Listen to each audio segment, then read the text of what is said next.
Bruce Banner died in Civil War II. When he came back, there was a new Hulk persona in charge, the Devil Hulk. And that Devil Hulk brought Bruce Banner on a journey as he was the individual who took control at night.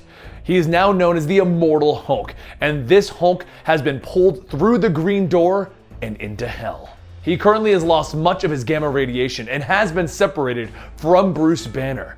So how would the Hulk get out of hell? This is the Complete Story series, where we take your favorite comic books and break them down into an audio drama. We allow you to catch up on your favorite pop culture this way. And today, we're covering Immortal Hulk issues 11 to 13. In our last video, we watched as the Green Door to Hell was opened by Karl Creel, the absorbing man after he received gamma radiation to combat the Hulk and absorbed his strength. The fight has left the Hulk weak, but still strong enough to push Creel back long enough to get away. Now, with the Green Door open, the Hulk must find a way to get his strength back and close it before it destroys the rest of the world. With everything around them turning to ruin, the Hulk walks, stating, "How do you get to be what you are?" Jackie asks, "Really? That's what he wants to talk about after all of this?" She just watched a man die when she asked him that. She wasn't exactly thinking straight. The Hulk laughs, telling her, "That's when the truth comes out. You want the first to be obsessed because I broke your house. It happens. But you would be the first to climb into some gamma machine, imagining what it would be like to be me." Jackie pauses for a moment and says, no, she can't imagine it. What it must feel like to feel that rage, to be able to feel that rage, to be allowed to feel that rage. After everything that he's done, all of the towns that he has destroyed, the people that he has killed, though not many, but still 6 months later, he's on the Avengers. All is forgiven. He was shot into space so that he could live in peace. Your anger is indulged, respected even. Hers, it's dismissed, if she's lucky. So yeah, that is what she's been thinking. How does she get her piece of that pie? How does she get to be what he is? The Hulk looks back and tells her, "Haha, that's good. Now you talk about anger like it's something that needs to be let out, like it's useful, like it can get things done. You aren't looking away from it or calling it another name. You're not ashamed of it. Now the question is, if you could step into a gamma machine, would you?" Jackie tells him, of course, who wouldn't? But just then, the two of them hear a voice from behind them stating, "What's it like, Doc? Being the Hulk? I'll bet it was a gas." Hulk spins around hearing a familiar voice, but what he sees is the hollowed out version of Rick Jones, and he asks him, "Is it really you?" Meanwhile, Creel says over and over that he's sorry. He let this happen because of his stupid pride. He let this in. A hand reaches down to help him up, telling him to trust him when he says that evil has always been in. Creel starts getting up asking who is he, and Puck tells him Eugene Judd, codename Puck. Sometimes it's from Shakespeare, sometimes it's a hockey joke. But they can't really get too comfortable here. There's a little bit of everything happening right now. Science, magic, all of that stuff. "You may have opened the door, but you're also gonna help close it." Back across the way, Rick says, "Golly, Doc, you're in real bad shape." Jackie asks, didn't Rick Jones die? And Hulk tells her, he did. So Rick asks him, "What are you gonna do?" Hulk pokes his finger into the empty eye sockets of Rick Jones, stating, "You're just a skin repeating old lines." And another voice then calls out, stating, "Baby girl, don't look me in the eye." Jackie looks back, stating, "Oh God," and Hulk says that he's gonna have to take a guess and state that that's the late Mr. Gee. Jackie runs over, stating that they need to get him out of here. But the Hulk grabs her, telling her to just leave him. Jackie shakes the Hulk off, stating, "No, you can't just leave him here. We need to. He died because of you. My father died from the stress of trying to put our lives back together after you destroyed it. He worked himself to death. What do you know about that? Who cares about him that much?" The Hulk looks up, pointing. "There's that guy." Thunderbolt Ross walks up, telling them, "Milksop, got no guts." Hulk tells him, "Yeah, Banner's father-in-law cared. Maybe not in the way that you think, but that can't be right. He's not dead, is he?" Ross's body begins to change into the Red Hulk, and Hulk tells Jackie, "Yeah, that's how much Ross cared. Cared enough to make sure that he would kill me. You might want to step back."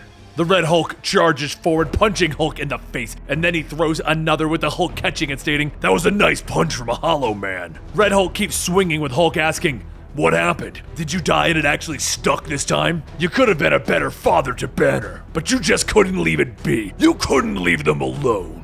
Hulk grabs Red Hulk by the face, stabbing his thumb into Red Hulk's eye, telling him, "You're dead now? Good, I'll kill you twice." Hulk takes another hand and drives the thumbs into the Red Hulk's eyes, pulling apart with what strength he has until Red Hulk's body is ripped to pieces. But he doesn't stop there. He keeps punching and panting.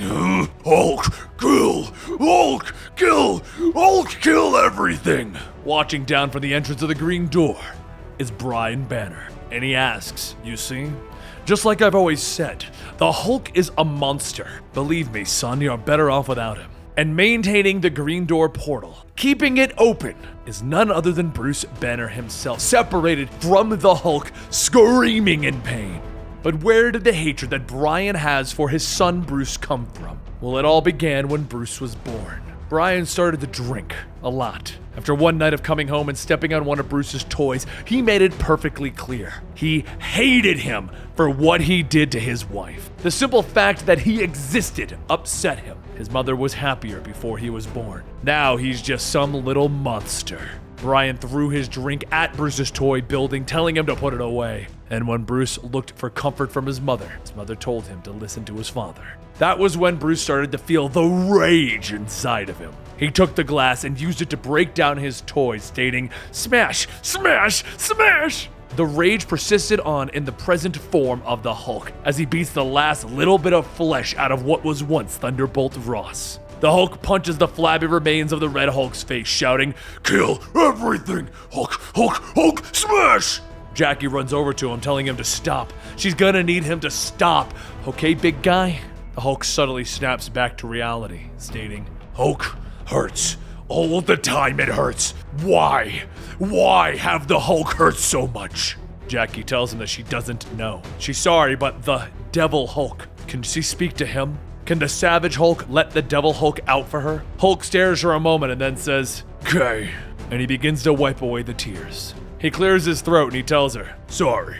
The big guy, he's mostly inside these days. But when he really loses it, well, you saw what happens." The Hulk calms down and Jackie says that she's got another question. How long has Devil Hulk been in charge? Banner has dissociative identity disorder. That's a known fact. The Hulk is just one of those personalities, but lately, Devil Hulk's the one who's been running the show, isn't he? Hulk tells her, "Someone had to, but not during the day. That's Banner's time." Jackie points to the sun, stating, "Oh yeah? So where is Banner now then?" Hulk looks over, stating, "I'm not sure, but I got a pretty strong hunch. It's over on that cliff." Up on the cliff, Brian tells Bruce, "You understand, right? I was still a young man, and your mother, well, she once loved me dearly. Growing up with your grandfather in a house, I knew I was unworthy of her love, and that's why I never wanted children. But as time went on, I was loved. I was respected, a rising star in the field of radiation research, gamma radiation. Back then, things were simple. Gamma radiation behaved unpredictably. Surely there was a secret as to why it did those things. One night, after staying out late, I closed my eyes, and that's when I saw it. There was something out there searching for me. There was a grotesque presence looking back at me through the crack of the door. A nightmare, cellar world underneath the floorboards of everything. I had seen its terrible eye, and nothing could ever be the same. Later that night, after coming home, that's when Rebecca told me that she was pregnant. The birth was difficult, and your mother nearly died, but it didn't matter anymore. The love for me had been replaced. And it was all your fault. And you killed me in cold blood." As Brian begins to get mad, he stops himself, saying, "No, it wasn't you. It was that monster who cast me into this hell. But things changed after the bomb. You opened up the green door, and thus you set me free. The sun's risen. High noon in hell. He's coming." Just then, a giant mass begins to take shape, reaching out to Bruce Banner. Jackie watches, stating, "It's late. That thing. Who can fight that? It's the end." And the Hulk scoffs, "Oh, that creep? He's not the end of the world." Jackie asks, "How do you know?" And the Hulk looks back smiling, "Because that's who I am." Creatures begin to pour out of the giant green mask, and the Hulk asks, "Did you hear him? I'm the Hulk, and this is my house." He begins to fight back against the creatures, but as more and more come, he hears Rick Jones telling him, "Coolin', mister." Rick then begins to change forms to help the Hulk, but also on the cliff, Puck and Creel get into position. Puck tells him, "You know what you need to do, right?" And Creel tells him, "Yeah." and he jumps onto the ledge. Brian looks back stating, it's you. And Creel says, I remember who you are, Mr. Mask. You let me absorb some of this rock and I'll be right over to talk to you. You're Banner's dad, right? I read up on you while on the joint. Dug up some stuff on Banner to give me that edge. But really, it's just a sad story. See, his old man used to beat him. Used to. Until he beat the ever-living crap out of him. Brian shouts asking, you think you can beat me? Take your best shot! The fight below rages on as swarms of monsters slowly begin to overpower Rick and the Hulk. One monster begins to bite through Rick's body, reducing him to just strips of skin falling onto the ground.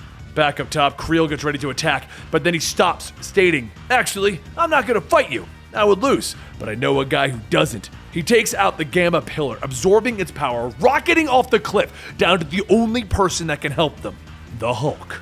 An explosion of gamma radiation lights up the area in a brilliant green glow, and from the center of it, the Hulk roars as he stands up with his newly found strength. He crushes one of the creatures, shouting to Brian, can you see me? What do you think, Dad? Brian yells, you are not my son, you never were. You are the son of one below all. The Hulk laughs, shouting, I'm gonna try to find some secret meaning behind it all. The secret is, the Hulk is the Hulk. He claps his hands together, creating a shockwave, destroying parts of the cliff, and the giant green mass, sending Brian flying off into the distance.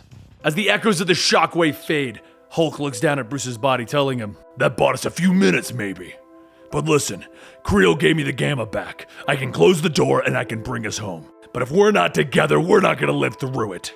Bruce tells him, good, let it happen. Finally, just let it happen. Hulk stares for a moment and then tells him, look, I know you had me locked away. I know how scary it is. But before any of the others, I was the one protecting you. I'll always protect you. Because even though you're a stupid kid, I love you. Bruce looks back and the Hulk looks away, telling him, someone had to. Come on, let's get going. Hulk takes Bruce's hand, and after a moment of hesitation, Bruce reaches out to grab the Hulk's hand. Later that night, at the home of Betty Banner Ross, her phone rings, waking her from a sleep. She gets out of bed, shuffles away to the phone, and picks it up, asking who's there. It's nearly midnight, and if they don't say something, she's going to hang up. Bruce's voice, in the real world, out of the green door hell, says, Betty, I need to come home. I need to see you. Betty waits to process the voice and then asks, where are you calling from? Immortal Hulk is one of my favorite Hulk runs. It immediately hooked me, and I love the horror aspect of it, and I love the concepts of just Devil Hulk coming back. But what do you think about Immortal Hulk now that we've completed the first major arc? Coming up next, you're going to discover more about the Devil Hulk situation and the situation where the Hulks can't seem to die. And that's right, I said Hulks with an S. Don't forget, you can follow me on Twitter at Comicstorian, and I'll see you next time right here.